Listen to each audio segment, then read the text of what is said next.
진짜 오늘도 속이 터지십니까? 평생을 같이 산 남편이 혹은 아내가 도무지 내 맘 같지 않아서 말 한마디 행동 하나하나가 거슬려서 화병이 날 지경이십니까?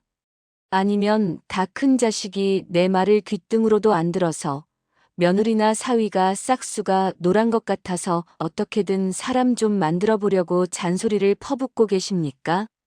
제가 오늘 여러분의 그 답답한 속을 뻥 뚫어줄 아주 냉정하지만 확실한 진실을 말씀드리겠습니다. 지금 당신이 겪고 있는 그 모든 스트레스와 분노의 원인은 딱 하나입니다. 바로 남을 내 뜻대로 바꿀 수 있다고 믿는 당신의 그 오만함 때문입니다. 솔직해집시다. 지금 당신의 손에 남은 것은 무엇입니까? 말 안 통하는 배우자와의 숨막히는 침묵, 부모의 희생을 당연하게 여기는 자식들의 차가운 눈빛, 돈 떨어지면 썰물처럼 빠져나갈 껍데기뿐인 인간관계, 그리고 거울 속에 비친 늙고 병들고 초라한 나 자신뿐 아닙니까? 우리는 속았습니다. 착하게 살면 복이 온다는 말은 힘있는 자들이 우리를 부려먹기 위해 만든 거짓말이었습니다. 우리가 남을 배려하느라 전전긍긍할 때 그들은 우리의 호의를 권리로 알았고 우리의 배려를 만만함으로 짓밟았습니다. 이제 이 지긋지긋한 착한 사람 놀이를 멈출 시간입니다. 철학자 쇼펜하우어는 말했습니다. 인간은 야수다. 우리가 그들에게 친절을 베푸는 것은 맹수에게 먹이를 주며 날 물지 말라고 비는 것과 같다. 오늘부터 우리는 쇼펜하우어의 냉철한 메스를 들고 당신의 인생을 갉아먹는 그 모든 썩은 부위들을 도려낼 것입니다. 친구를 끊으십시오. 배우자를 포기하십시오. 자식에게 기대를 버리십시오. 그리고 오직 나 자신만을 위해 이기적으로 사십시오. 이것은 잔인한 이야기가 아닙니다. 이것은 죽어가는 당신을 살리기 위한 마지막 심폐소생술입니다. 남은 인생이 30년이 될지, 당장 내일 끝날지 아무도 모릅니다. 언제까지 남의 인생 조연으로 사시겠습니까? 이제 타인의 시선이라는 감옥을 부수고 당신의 왕국으로 걸어들어 오십시오. 준비되셨습니까? 그럼 고독하지만 위대한 제왕의 길을 시작하겠습니다. 1. 당신의 화병은 기대에서 온다. 오늘도 배우자에게 소리를 지르셨습니까? 아니면 말 안 듣는 자식 놈 때문에 가슴을 치셨습니까? 도대체 너는 왜 그러니? 내가 몇 번을 말했니? 라고 외치면서 말입니다. 그 순간 당신의 혈압은 치솟고 위장은 꼬이고 머리는 지끈거렸을 겁니다. 그런데 한번 냉정하게 되물어 봅시다. 그렇게 화를 내서 그 사람이 바뀌었습니까? 지난 30년, 40년 결혼 생활 동안 당신은 남편의 술, 버릇을 고치려고, 아내의 잔소리를 고치려고, 자식의 게으름을 고치려고 수천 번, 수만 번 노력했습니다. 타이르기도 하고, 윽박지르기도 하고, 눈물로 호소하기도 했습니다. 결과는 어떻습니까? 그들은 바뀌지 않았습니다. 오히려 또 그 소리냐며 당신을 지겨워하고 피해 다닐 뿐입니다. 당신이 지금 괴로운 이유는 단 하나입니다. 저 사람이 나쁜 사람이라서가 아닙니다. 바로 당신이 사람은 노력하면 바뀔 수 있다라는 세상에서 가장 거대하고 어리석은 착각을 하고 있기 때문입니다. 당신의 분노는 상대방의 행동 때문이 아니라 당신의 기대가 배신당했기 때문에 생기는 것입니다. 내가 이렇게까지 말하면 알아듣겠지. 나이가 들면 철이 들겠지라는 그 헛된 희망. 그 희망이 당신을 지옥으로 밀어넣고 있습니다. 이제 인정하십시오. 당신의 노력은 실패했습니다. 그리고 앞으로도 영원히 실패할 것입니다. 2. 쇼펜하우어의 선언 성격은 타고난 운명이다. 철학자 쇼펜하우어는 인간의 본성에 대해 아주 잔인하리만큼 명확한 결론을 내렸습니다. 인간의 성격은 타고난 것이며 죽을 때까지 결코 변하지 않는다. 이것은 쇼펜하우어 철학의 대전제이자 우리가 인간관계를 바라볼 때 반드시 장착해야 할 렌즈입니다.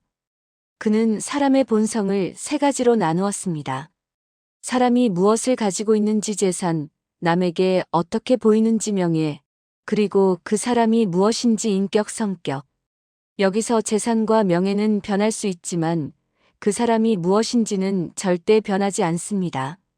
개는 훈련을 시키면 앉을 수도 있고 손을 줄 수도 있습니다. 하지만 개를 훈련시킨다고 해서 고양이처럼 야옹하고 울게 만들 수는 없습니다. 개의 본질은 개이기 때문입니다. 인간도 마찬가지입니다. 이기적인 유전자를 타고난 사람은 죽을 때까지 자기밖에 모릅니다. 우유부단한 사람은 죽을 때까지 결정을 못 내립니다. 입이 가벼운 사람은 입을 꿰매기 전에는 비밀을 지키지 못합니다. 그런데 우리는 자꾸만 저 개를 향해 왜 너는 고양이처럼 행동하지 못하니? 라고 화를 냅니다. 개크레브를 보고 왜 너는 옆으로 걷니? 똑바로 좀 걸어라. 라고 훈계하는 것과 같습니다. 개는 원래 옆으로 걷도록 태어난 생물입니다. 당신이 화를 낸다고 개가 앞으로 걷겠습니까? 아닙니다. 상대방이 안 바뀌는 것은 당신의 정성이 부족해서가 아닙니다. 교육이 잘못돼서가 아닙니다. 그냥 그 인간이라는 재료가 원래 그렇게 만들어졌기 때문입니다. 콩 심은 데 콩 나고 팥 심은 데 팥 납니다. 팥밭에 가서 콩이 안 열린다고 땅을 치고 통곡해봐야 바뀌는 건 아무것도 없습니다. 3. 사랑이라는 이름의 폭력. 많은 5060 부모들이 그리고 배우자들이 착각하는 것이 있습니다. 잔소리와 간섭을 사랑이라고 포장하는 것입니다. 다 너 잘되라고 하는 소리다. 당신 건강 걱정해서 하는 말이다. 정말 그럴까요? 쇼펜하우어의 눈으로 보면 그것은 사랑이 아니라 오만이고 폭력입니다. 타인의 타고난 본성을 내 입맛대로 재단하고 깎아내고 비틀어서 내가 원하는 모양으로 만들겠다는 욕망. 이것은 상대방의 존재 자체를 부정하는 행위입니다. 당신은 지금 상대를 사랑하는 것이 아니라 당신 머릿속에 있는 이상적인 남편상, 이상적인 자식상을 사랑하고 있는 겁니다. 그리고 눈앞에 살아있는 인간을 그 허상에 끼워 맞추려고 고문하고 있는 중입니다.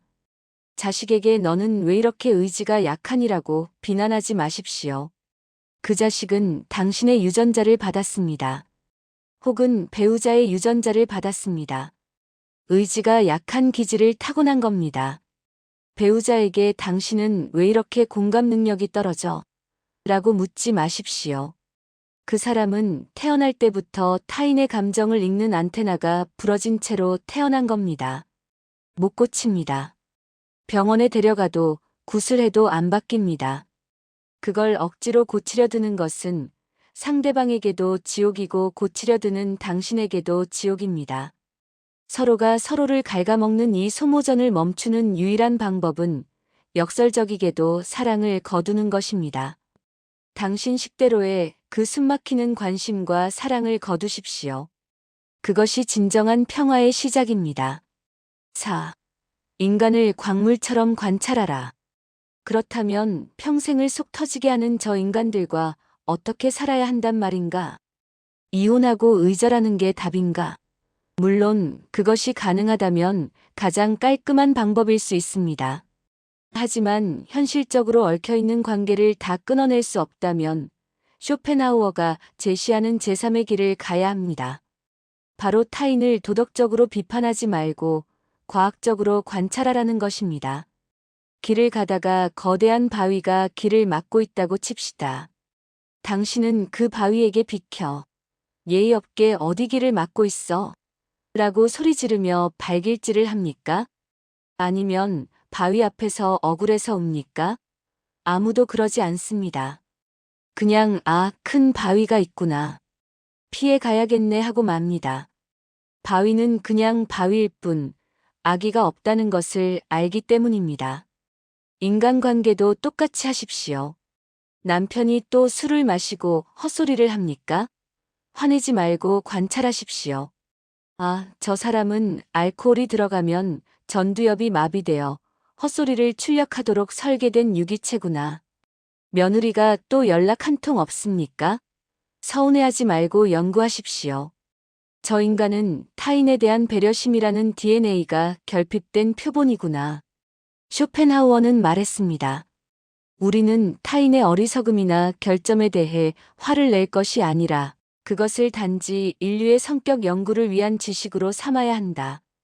즉 상대방을 사람이 아니라 박물관에 있는 광물 표본이나 곤충처럼 보라는 겁니다. 오, 저기 아주 독특한 성격을 가진 딱정벌레가 한 마리 있네. 저놈은 건드리면 무는 습성이 있지. 하고 한 발자국 떨어져서 보는 연습을 하십시오. 감정을 섞지 말고 사실 팩트만 보십시오. 저 사람은 원래 저런 사람. 이 짧은 문장이 당신의 혈압약을 줄여줄 것입니다. 5. 포기는 패배가 아니라 지혜다.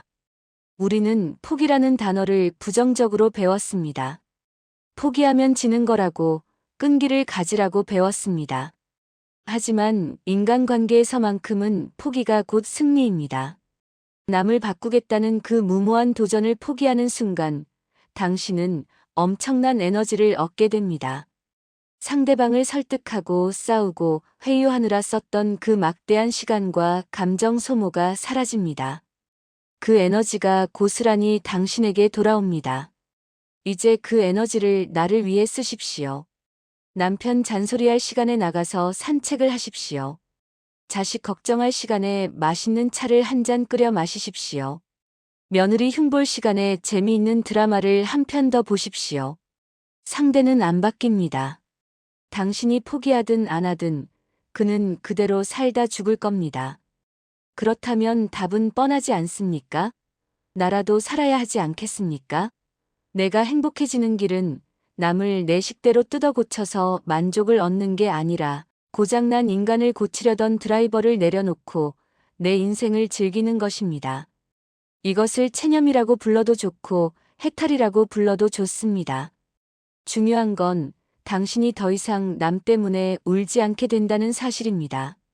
그래, 너는 짖어라. 나는 갈 길을 간다. 이 당당한 태도야말로 쇼펜하우어가 말하는 진정한 정신적 귀족의 모습입니다. 1. 부부라는 십자가 배우자를 포기하면 찾아오는 기적. 30년 전쟁의 허무한 결말. 결혼식장에서 검은 머리 팥불이 되도록 사랑하겠다고 맹세한 지 수십 년이 흘렀습니다. 지금 여러분의 옆에 있는 그 사람은 누구입니까? 사랑하는 반려자입니까? 아니면 쳐다만 봐도 숨이 막히는 원수입니까? 많은 5060 부부들이 착각하는 것이 있습니다. 지난 30년 동안 지지고 볶고 싸운 것을 사랑 싸움이나 맞춰가는 과정이라고 생각합니다. 하지만 냉정하게 말해봅시다. 그것은 과정이 아니라 그냥 실패한 전쟁이었습니다. 양말을 뒤집어 벗어놓는 남편, 치약을 아무데나 짜는 아내, 말투가 퉁명스러운 남편, 사사건건 잔소리하는 아내. 이 사소해 보이는 습관 하나 고치려고 얼마나 많은 고성을 지르고 눈물을 흘렸습니까? 그래서 고쳐졌습니까? 아니요. 30년 잔소리에서 안 고쳐졌다면 앞으로 30년 더 잔소리해도 안 고쳐집니다. 이건 확률의 문제가 아니라 불가능의 영역입니다. 이제 은퇴하고 집에 같이 있는 시간이 길어지면서 이 전쟁은 더 끔찍해집니다. 예전에는 출근이라도 해서 안 보는 시간이라도 있었지. 이제는 하루 종일 눈앞에서 알짱거립니다. 밥 먹는 소리, 숨 쉬는 소리조차 거슬리기 시작합니다. 당신은 왜 밥을 그렇게 쩝쩝거려? 라고 쏘아붙이면 돌아오는 건 밥 먹는데 걔도 안 건드린다는 짜증 섞인 대꾸뿐입니다. 인정하십시오. 당신은 배우자를 바꾸는데 완벽하게 실패했습니다. 그리고 배우자 역시 당신을 바꾸는데 실패했습니다.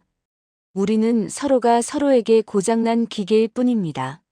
수리할 수 없는 기계를 붙들고 드라이버를 돌려대니 나사가 마모되고 기계가 부서질 수밖에요. 2. 쇼펜하우어의 통찰 사랑은 생물학적 사기였다. 쇼펜하우어는 사랑과 결혼에 대해 아주 냉소적이지만 뼈아픈 진실을 이야기했습니다. 사랑은 종족 번식을 위한 자연의 속임수다. 그 목적 자녀 생산이 달성되고 나면 남는 것은 권태와 혐오뿐이다. 젊은 날 눈에 콩깍지가 씌어서 이 사람 없으면 못 살겠다고 했던 그 열정. 그것은 당신의 이성이 마비된 상태에서 자연이 시킨 생물학적 사기극이었습니다.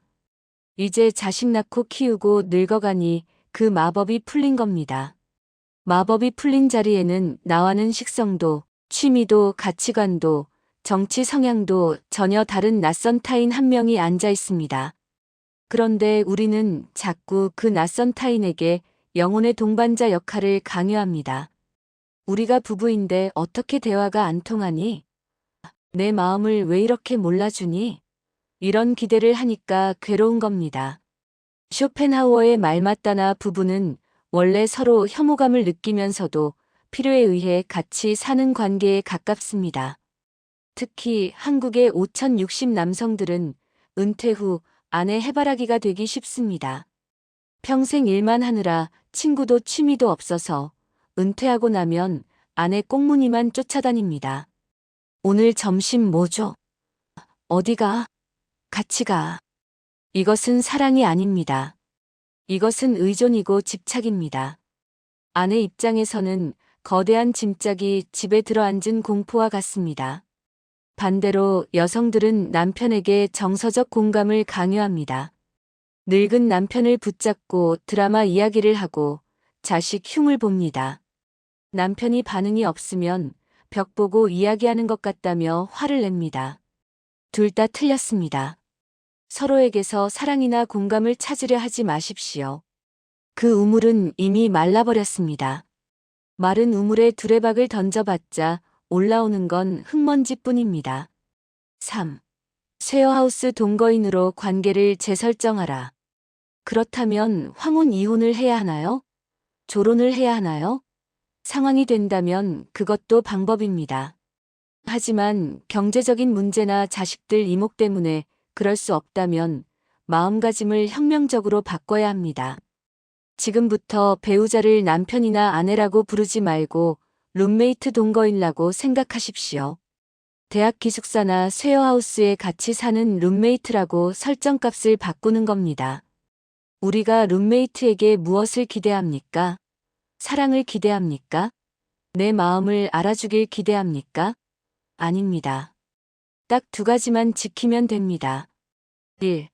월세와 관리비 생활비 제때 낼 것. 2. 공용 공간 거실, 화장실 깨끗이 쓰고 서로 사생활 침해하지 말 것. 이것만 지키면 룸메이트가 방에서 하루 종일 게임을 하든 술을 마시고 들어오든 옷을 어떻게 입든 크게 신경 쓰지 않습니다. 안녕하세요, 식사하셨어요? 그 정도의 예의만 지키면 됩니다. 배우자에게도 이것을 적용하십시오. 남편이 하루 종일 소파에 누워 TV만 본다고 화내지 마십시오. 저 룸메이트는 TV 보는 게 취미구나 하고 방에 들어가서 당신 할 일을 하십시오. 아내가 친구들 만나러 나가서 늦게 들어온다고 전화해 대지 마십시오. 오늘 룸메이트가 외출했네. 집이 조용해서 좋구나 하고 혼자 라면 끓여 드십시오. 서로에게 정중한 무관심을 가지는 것. 이것이 쇼펜하우어가 말하는 고슴도치들이 얼어 죽지 않으면서도 찔리지 않는 최적의 거리입니다. 부부라고 해서 모든 것을 공유하고 모든 것을 함께해야 한다는 강박을 버리십시오. 밥도 따로 먹을 수 있고 잠도 따로 잘 수 있고 각방 쓰기 강력 추천, 여행도 따로 갈 수 있습니다. 부부가 어떻게 그래? 라는 남들의 시선? 개나 줘버리십시오. 당신이 스트레스 받아 암 걸리는 것보다 남남처럼 지내더라도 마음 편한 게 100번 낫습니다. 4. 침묵은 금이다. 배우자를 가르치려 들지 마라. 특히 5060 부부 싸움의 구할은 말에서 시작됩니다. 그리고 그 말의 대부분은 상대를 가르치려 드는 훈계조입니다. 당신은 그게 문제야. 내가 아까 뭐라 그랬어? 나이 먹고 왜 그래? 쇼펜하우어는 말했습니다. 우리가 타인에게서 얻을 수 있는 것은 거의 없다. 타인을 고치려는 노력은 바보들이나 하는 짓이다. 배우자가 헛소리를 하거나 마음에 안 드는 행동을 할 때 제발 입을 다무십시오. 거기다 대고 논리적으로 반박하고 옳고 그름을 따지는 것은 아무런 소용이 없습니다. 당신이 이긴다고 해서 배우자가 당신 말이 맞군요. 존경합니다라고 할까요? 천만에요. 너만 잘났냐? 라며 문 쾅 닫고 들어갑니다. 배우자가 정치 이야기를 하며 말도 안 되는 주장을 합니까? 그냥 그렇게 생각하는구나 하고 넘기십시오. 시댁이나 처가 식구들 흉을 봅니까? 같이 욕하거나 편들지 말고 그냥 속상했겠네. 한마디 하고 자리를 피하십시오. 논쟁하지 마십시오. 설득하지 마십시오. 지난 수십 년간 못 고쳤으면 그건 불치병입니다. 불치병 환자에게 왜 병이 안 낫냐고 화내는 의사는 없습니다. 그냥 진통제나 놔주고 쉬게 하는 게 최선입니다. 배우자를 향한 당신의 잔소리 버튼을 끄십시오. 입을 닫는 순간 집안의 평화가 찾아옵니다. 억울해서 입이 근질거린다고요? 산에 가서 소리를 지르거나 일기장에 욕을 쓰십시오. 그게 정신 건강에 훨씬 이롭습니다. 5. 스스로 서라. 당신은 원래 혼자였다. 결국 이 모든 문제의 해결책은 다시 나에게로 돌아옵니다. 배우자에게 실망하는 이유는 아직도 배우자에게 의존하고 있기 때문입니다. 경제적으로, 정서적으로, 육체적으로 누군가에게 기대려 하니까 그 기대가 무너질 때마다 상처받고 화가 나는 겁니다. 쇼펜하우어 철학의 핵심은 고독한 주체성입니다. 인간은 태어날 때도 혼자였고 죽을 때도 혼자입니다. 관뚜껑 닫히는 순간 같이 들어갈 배우자는 없습니다. 부부는 잠시 인생이라는 기차를 같이 타고 가는 옆자리 승객일 뿐입니다. 종착역은 다릅니다. 옆자리 승객이 다리를 떨든 코를 골든 도시락을 까먹든 신경 끄십시오. 당신은 당신의 창밖 풍경을 즐기고 당신의 책을 읽으면 됩니다. 내 남편이 나를 행복하게 해줘야 해. 내 아내가 나를 챙겨줘야 해라는 생각. 그 유아적인 발상을 버려야 합니다. 60 먹고 아직도 젖병을 찾습니까? 내 행복은 내가 만듭니다. 배우자가 밥 안 차려주면 내가 사 먹거나 해 먹으면 됩니다. 배우자가 여행 안 가준다면 나 혼자 가거나 친구랑 가면 됩니다. 배우자가 내 말 안 들어주면 책을 읽거나 글을 쓰면 됩니다. 당신이 있건 없건 나는 내 인생을 즐길 수 있다. 이 태도를 가지는 순간 역설적으로 부부 관계가 좋아집니다. 당신이 배우자에게 매달리지 않고 잔소리도 안 하고 혼자서도 너무 잘 지내는 모습을 보이면 배우자는 오히려 당신을 궁금해하고 조심스러워하기 시작할 겁니다. 매력은 독립심에서 나옵니다. 늙어서 배우자의 바짓가랑이를 잡는 사람이 되지 마십시오. 혼자서도 우아하게 빛나는 등대가 되십시오. 그래야 배우자도 당신의 불빛을 보고 조용히 곁으로 다가올 것입니다. 자식 농사의 배신 효도를 기대하는 순간 지옥문이 열린다. 1. 짝사랑의 유통기한은 끝났다. 내가 너를 어떻게 키웠는데. 대한민국 부모들이 죽기 직전까지 가장 많이 하는 말, 그리고 자식들이 가장 듣기 싫어하는 말 1위입니다. 당신은 정말 뼈가 으스러지도록 일해서 자식을 먹이고 입히고 가르쳤습니다. 당신의 청춘을 제물로 바쳐 자식이라는 탑을 쌓았습니다. 그러니 이제 보상받고 싶으십니까? 따뜻한 말 한마디, 용돈 봉투, 자주 찾아오는 정성. 그런 효도를 기대하십니까? 죄송하지만 꿈 깨십시오. 그런 날은 오지 않습니다. 쇼펜하우어는 냉혹한 자연의 섭리를 들려줍니다. 사랑은 내리사랑이다. 물이 아래로 흐르듯 사랑도 아래 후손로만 흐른다. 거슬러 올라가는 사랑은 인간의 본능을 거스르는 억지다. 부모가 자식을 사랑하는 것은 본능입니다. 누가 시키지 않아도 배고프면 밥 주고 아프면 대신 앓고 싶습니다. 하지만 자식이 부모를 사랑하는 것은 본능이 아니라 이성이고 교육이고 의무입니다. 애초에 에너지의 크기가 다릅니다. 당신은 자식을 위해 목숨을 바칠 수 있지만 자식은 당신을 위해 제 시간 일시간을 쓰는 것도 아까워할 수 있습니다. 그걸 가지고 자식 키워봤자 소용없다. 배신감 느낀다며 가슴을 치지 마십시오. 당신이 자식을 낳은 건 자식이 부탁해서가 아닙니다. 당신의 본능이, 당신의 욕심이 낳은 겁니다. 당신 좋아서 낳아놓고 왜 이제 와서 채권자처럼 빚을 갚으라고 독촉하십니까?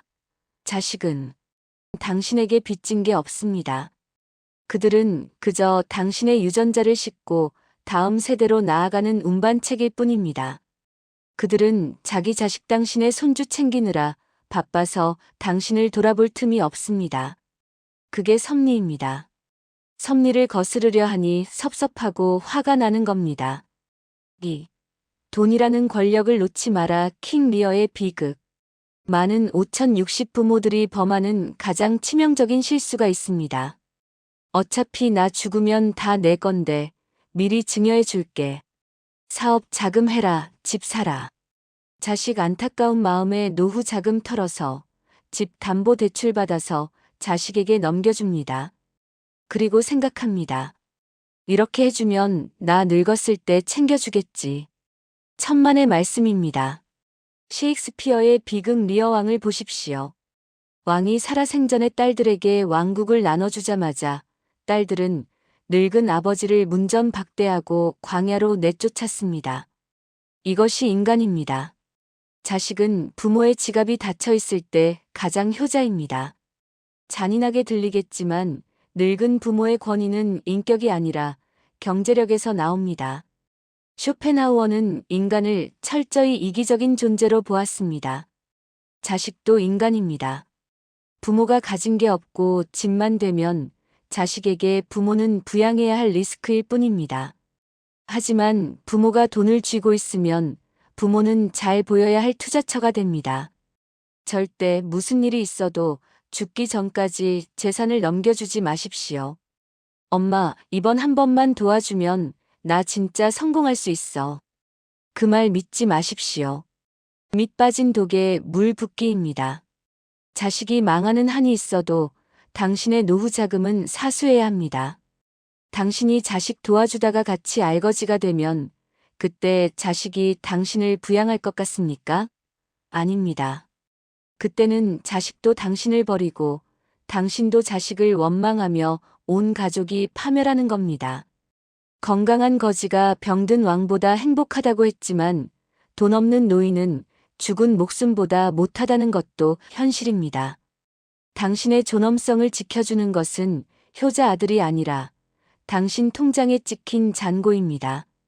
그 돈으로 맛있는 거 사드시고 친구 만나고 병원비 하십시오. 그게 자식을 돕는 최고의 길입니다. 3. 다 큰 자식은 남이다 간섭 버튼을 꺼라. 자식이 결혼을 안 해서 걱정, 취직을 못해서 걱정, 이혼할까봐 걱정. 밤잠을 설치며 자식 걱정을 하는 당신. 그 마음은 이해하지만 이제 그만 멈추십시오.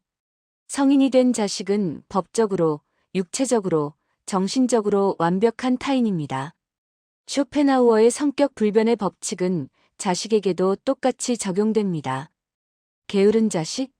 당신이 잔소리한다고 부지런해지지 않습니다. 눈이 높은 자식?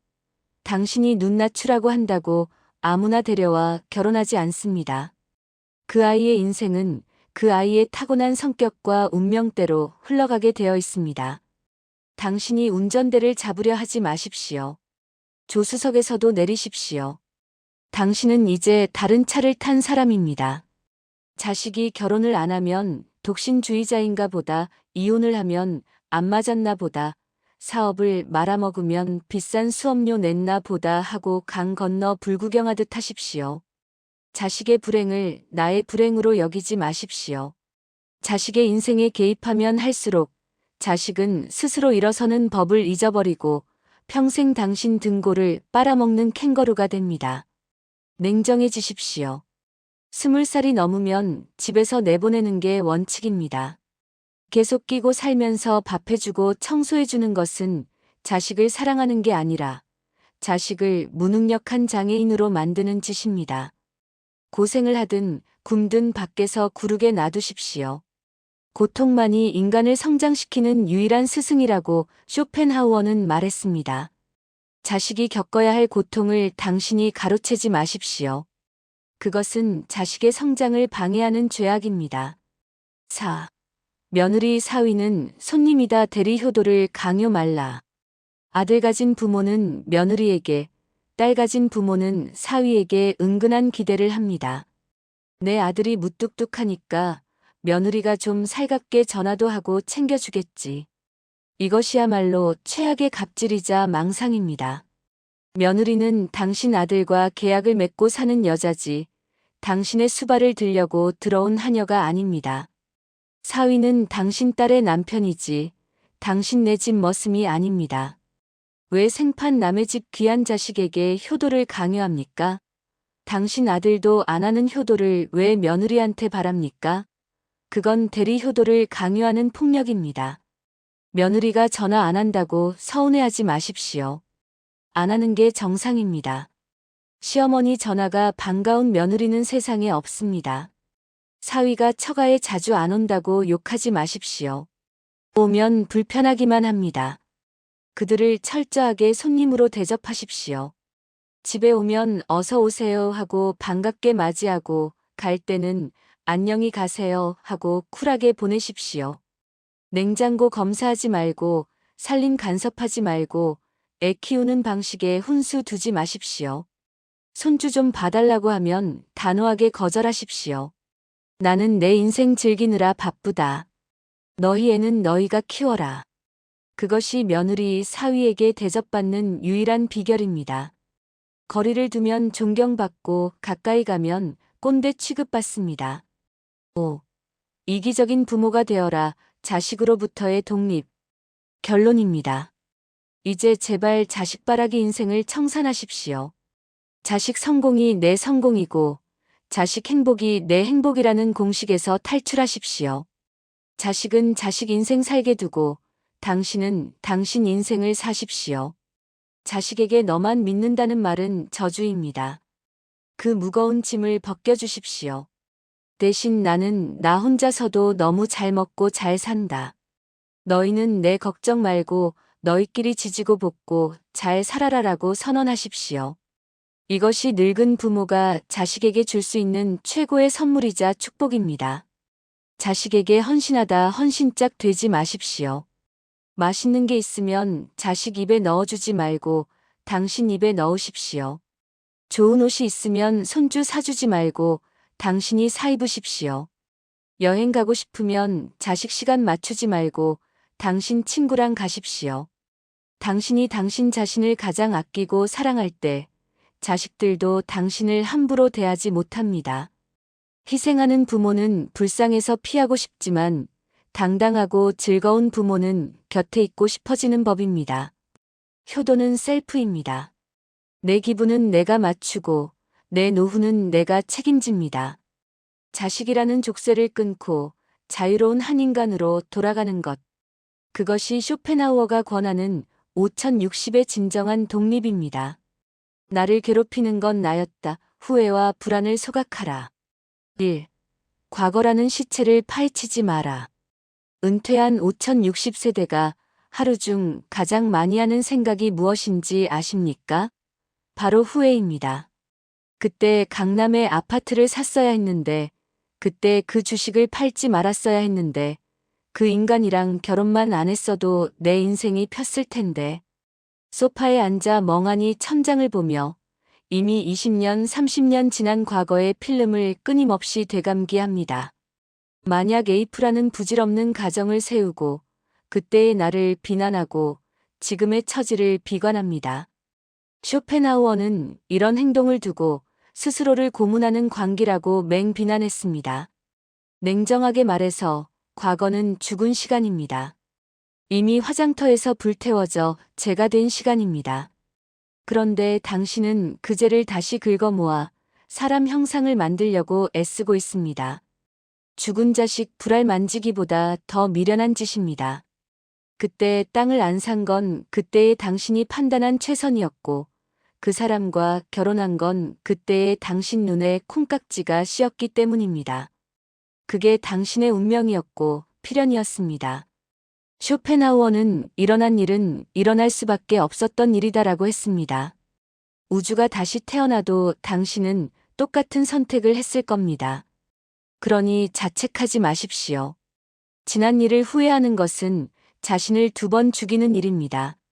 한 번은 그때의 실수로 죽고 지금은 후회로 죽습니다. 어제 씹다 뱉은 껌을 다시 입에 넣고 씹는 사람은 없습니다. 그런데 왜 당신은 어제 뱉어낸 과거의 기억을 다시 꺼내 씹으며 괴로워하십니까? 뱉으십시오. 그리고 잊으십시오. 당신의 머릿속에는 지우개가 필요합니다. 아직 오지 않은 재앙을 미리 겪지 마라. 과거를 후회하지 않을 때는 무엇을 하십니까? 미래를 걱정합니다. 나중에 치매 걸리면 어떡하지? 모아둔 돈 다 떨어지면 어떡하지? 자식들이 나를 요양병원에 버리면 어떡하지? 쇼펜하우어는 말했습니다. 우리는 우리가 가진 것보다 우리가 겪을지도 모르는 불행 때문에 더 불행하다. 걱정의 96%는 일어나지 않거나 우리가 어쩔 수 없는 일이라고 합니다. 당신이 밤새 이불을 걷어차며 걱정한다고 해서 치매가 피해갑니까? 주가가 오릅니까? 아무것도 바뀌지 않습니다. 바뀌는 건 당신의 컨디션뿐입니다. 일어나지도 않은 재앙을 상상력을 총동원해 미리 겪는 것. 이것만큼 어리석은 에너지 낭비는 없습니다. 고통은 실제로 닥쳤을 때 겪어도 충분합니다. 왜 가불해서 미리 아파합니까? 미래는 신가드의 영역입니다. 인간이 침범할 수 없는 영역을 엿보려고 하니 불안한 겁니다. 내일 일은 내일 걱정하십시오. 아니, 내일 걱정도 하지 마십시오. 어떻게든 되겠지. 죽기밖에 더 하겠어? 라는 배짱이 필요합니다. 노년의 평화는 철저한 대비에서 오는 게 아니라 어떤 일이 닥쳐도 받아들이겠다는 담대함에서 옵니다. 3. 오늘은 현찰, 내일은 약속어음. 과거는 부도난 수표고 미래는 약속어음입니다. 당신이 쓸 수 있는 유일한 현찰은 오직 오늘뿐입니다. 그런데 많은 사람이 이 귀한 현찰을 미래를 위해 저금하느라 쓰지 못합니다. 나중에 여행 가야지, 나중에 맛있는 거 먹어야지, 나중에 친구 만나야지. 그 나중은 영원히 오지 않을 수도 있습니다. 당장 오늘 밤에 심장마비로 갈 수도 있는 게 사람 목숨입니다. 쇼펜하우어는 하루하루가 하나의 작은 인생이다라고 했습니다. 아침에 눈을 뜨는 것이 탄생이고 밤에 잠자리에 드는 것이 죽음입니다. 오늘 하루를 망치면 인생 전체를 망치는 것입니다. 제발 아끼지 마십시오. 찬장에 모셔둔 비싼 그릇, 당장 꺼내서 밥 비벼 드십시오. 아끼다 똥 됩니다. 죽으면 며느리가 다 버리거나 헐값에 중고나라에 팝니다. 옷장에 걸어둔 좋은 옷, 오늘 입고 슈퍼마켓이라도 가십시오. 먹고 싶은 게 있으면 비싸더라도 사 드십시오. 오늘 당신이 느끼는 햇살, 오늘 마시는 커피 한 잔, 오늘 듣는 새소리. 이것만이 당신이 가진 진짜 재산입니다. 내일 죽더라도 후회 없도록 오늘 24시간을 꽉 채워서 이기적으로 즐기십시오. 4. 건강한 거지가 병든 왕보다 낫다. 5062 가장 명심해야 할 쇼펜하우어의 명언 중 으뜸은 이것입니다. 행복의 90%는 건강에 달려 있다. 건강이 없으면 세상 모든 것이 무의미하다. 돈, 명예, 자식 성공. 당신 몸에 링거 꽂고 누워있으면 그게 다 무슨 소용입니까? 100억을 가진 병든 재벌 회장보다 튼튼한 다리로 등산 다니는 동네 백수가 훨씬 행복한 법입니다. 그런데도 미련한 부모들은 자기 몸 망가지는 줄 모르고 돈을 아낍니다. 병원비 아까워서 참다가 병을 키웁니다.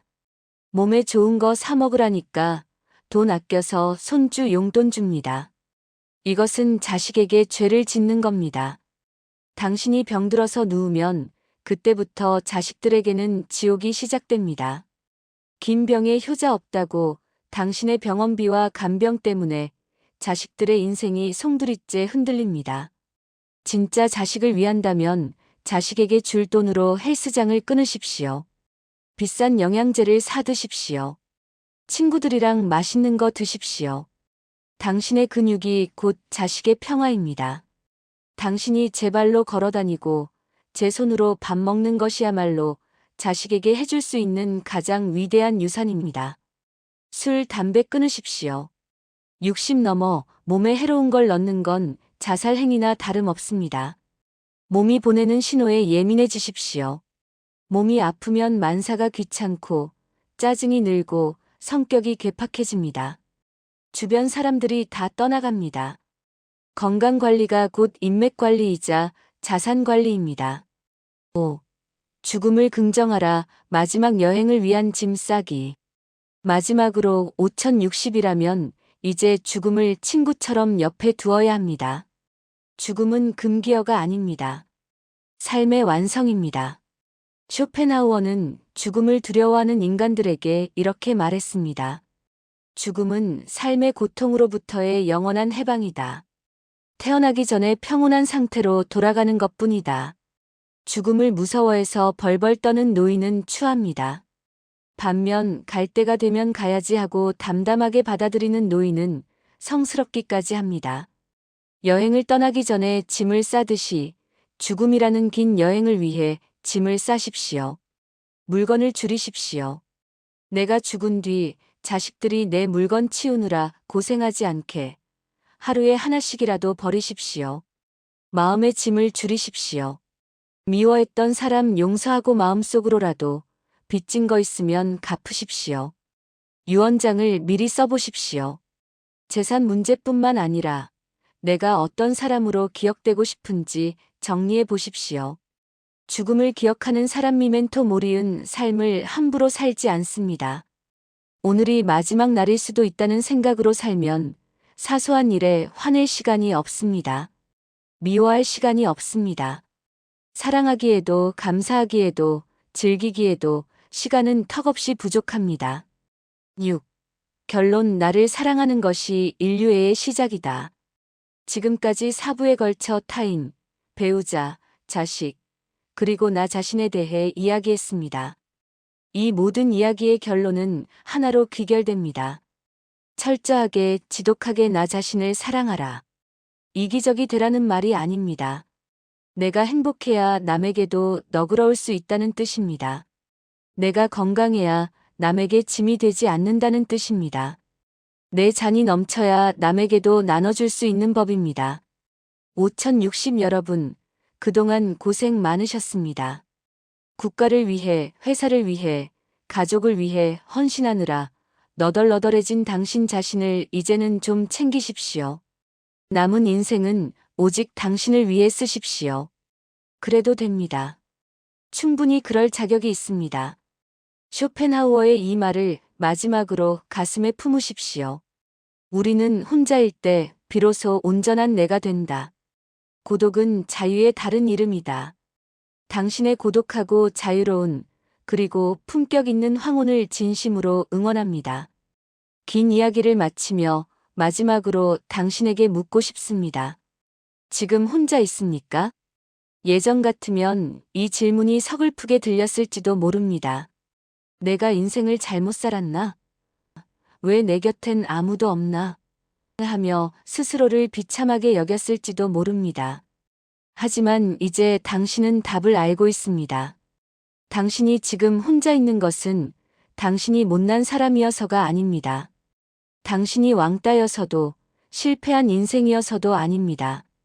오히려 그 반대입니다. 당신이 그 시끄럽고 어리석은 세상의 소음 속에서 걸어나와 비로소 당신 자신과 마주할 수 있는 높은 수준의 영혼을 가졌다는 증거입니다. 쇼펜하우어는 말했습니다. 세상에 있는 모든 위대한 것들은 고독 속에서 탄생했다. 보십시오. 물이 지어다니는 양떼는 고개를 쳐박고 땅만 보며 걷습니다. 하지만 홀로 다니는 사자는 고개를 들고 넓은 초원을 응시합니다. 지금 당신이 느끼는 그 고요함, 그 적막함은 벌이 아닙니다. 그것은 오직 스스로 설 수 있는 자에게만 허락된 신의 축복이자 자유의 공기입니다. 두려워하지 마십시오. 사람들이 떠난 빈자리를 슬퍼하지 마십시오. 그 빈자리는 이제 온전히 당신을 위한 사랑으로 채워질 것입니다. 맛있는 차를 끓여 마시십시오. 좋아하는 음악을 들으십시오. 아무 방해 없이 낮잠을 자고 읽고 싶었던 책을 읽으십시오. 그 평범하고 사소한 하루하루가 남을 위해 희생했던 지난 60년보다 훨씬 더 값지고 빛나는 시간입니다. 당신은 이제 누군가의 부모, 누군가의 배우자, 누군가의 친구가 아닙니다. 당신은 그냥 당신입니다. 이 영상이 끝나는 순간 부디 당신을 옥죄던 모든 족쇄를 풀고가 벽고 자유로운 발걸음으로 당신의 남은 생을 만끽하시길 바랍니다. 당신의 고독은 아름답습니다. 당신의 노년은 찬란할 것입니다. 지금까지 당신의 인생 2막을 응원하는 철학 읽어주는 오후였습니다. 감사합니다. 내용이 좋으셨다면 구독, 좋아요, 알림 설정 부탁드립니다.